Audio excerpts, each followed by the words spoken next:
मैं सी राहुल अग्रवाल और आज मैं आपसे बात करने वाला हूँ 15G फॉर्म के बारे में। इस फॉर्म को भरने से आपका बैंक में अगर एफडी है तो टीडीएस नहीं कटेगा।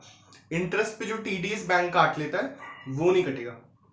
अब हम बात करते हैं कि होता क्या है सबसे पहले और क्या रूल है। देखो, सबसे पहले सिंपल सा टीडीएस का रूल ये है इनकम टैक्स में कि अगर आपकी बैंक में 40,000 से ज्यादा का इंटरेस्ट बन जाता है एफडी के ऊपर तो उस पर 10% टीडीएस कट जाएगा। ठीक है, एक साल में एक बैंक के अंदर। ये लिमिट 50,000 है जो लोग 60 साल के ऊपर की एज के हैं, और 60 साल से कम वालों के लिए 40,000 की लिमिट है। अब आप बात कर रहे हो कि इस टीडीएस को कटने से कैसे बचाएं। तो एक 15G फॉर्म है। जो 15G फॉर्म भरने की कंडीशन ये होती है कि अगर आपकी जो साल भर की इनकम है वो बेसिक एग्जेम्पशन लिमिट से कम है। अब बेसिक एग्जेम्पशन लिमिट क्या होती है? बेसिक एग्जेम्पशन लिमिट का मतलब है जिनकी एज 60 साल से कम है उनके लिए 2.5 लाख, जिनकी 60 साल से 80 साल तक है उनके लिए 3 लाख, और जिनकी 80 से ज्यादा है उनके लिए 5 लाख।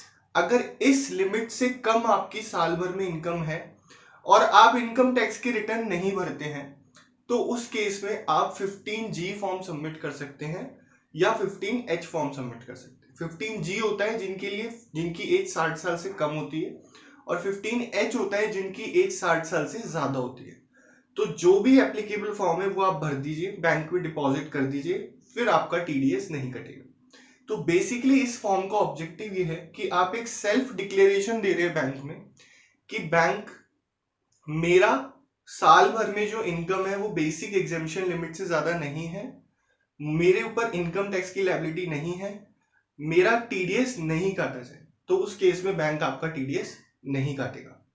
ये जो बेसिक एग्जेम्पशन की लिमिट है ना, इसको कैलकुलेट करते टाइम ध्यान रखना है ये ग्रॉस लिमिट है। ग्रॉस लिमिट का मतलब है, मान लो आपकी टोटल इनकम 2,80,000 है और आपने एटीसी में इन्वेस्टमेंट्स करके डिडक्शन लेके आपकी नेट इनकम मान लो 2 लाख रुपए आ रही है, तो 2 लाख वाली काउंट नहीं होगी, 2,80,000 वाली इनकम काउंट होगी।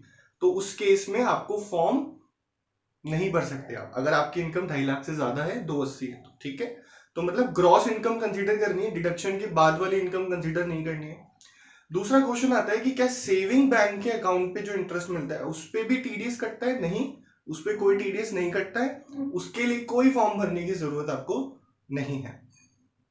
नेक्स्ट बात आती है कि इस पे क्या कोई पेनल्टी या कोई फाइन भी लगता है अगर आप गलत फॉर्म भर रहे हैं, आपकी बेसिक एग्जेम्पशन लिमिट से ज्यादा इनकम है और आप फॉर्म को भर रहे हैं तो इस पे पेनल्टीज भी है जो बहुत ही फाइनेंशियल क्राइम में आता है ये, और जेल तक के भी प्रोविजंस है इसमें। तो प्लीज ध्यान से भरें, और अगर आपने गलत भर दिया है तो फिर आप उस बैंक को डिक्लेयर कर दें कि मैंने गलत भर दिया है, तो वो वापस रिटर्न हो जाएगा। नेक्स्ट बात आती है कि क्या मल्टीपल बैंक में अलग अलग आपको फॉर्म भरने पड़ेंगे? हाँ, ये 40,000 की जो लिमिट होती है ना जिसपे टीडीएस कटता है, ये बैंक वाइज लिमिट होती है। तो अगर आपके 4 बैंकों में एफडी हो रही है तो आपको हर बैंक में अलग अलग डिक्लेरेशन फॉर्म 15G या H भरना पड़ेगा।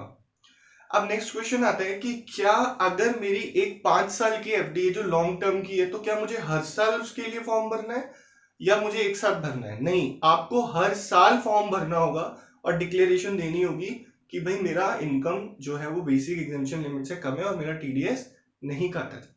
आई होप दोस्तों ये प्रोविजंस आपको समझ में आए होंगे। आपके कोई क्वेश्चंस हैं तो प्लीज कमेंट बॉक्स में बताइए, मैं जरूर कोशिश करूंगा उनकी आंसर करने की। Thank you so much, good bye, thank you.